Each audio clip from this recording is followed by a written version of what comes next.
I hope that you plan to worship with us on Sunday. It's the third Sunday of Advent. And in Luke chapter 1, we're going to have a couple of sections of scripture that tell us about a third character in the Christmas story that we will think through. That character is Mary. Being a good old Baptist boy, I have to admit that I didn't hear a lot of sermons about Mary. We revere her, and she's a very important part of the story, but we just probably breezed right by it for whatever reason in my tradition. Could be a guy thing. There's a couple of pregnancy stories in here that are powerful, and maybe we get a little squeamish at those. I don't know why we have breezed by Mary, but she is well worth spending some time with. There's two segments of at least the sermon that I'm going to try to help all of us think through and perhaps gain something from it.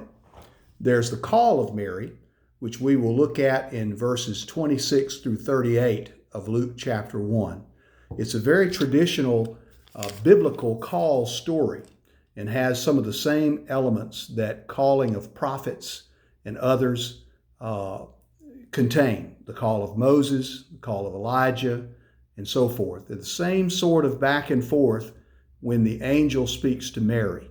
And we'll look at that, and then we'll see what does that calling mean for us? How do we actualize what we hear from Mary into our own lives? Second part of the story that we will look at on Sunday not only involves the call of Mary, but it's sort of how she focused and lived out her life. It's her song. The song is actually captured in Luke chapter 1, beginning with verse 45. You can read those 10 verses and capture a bit of that song. And what, in my mind at least, that we'll be looking at and hopefully learning from is Mary had a certain attitude and joyful spirit about life. She was not afraid to ask questions. She was assertive.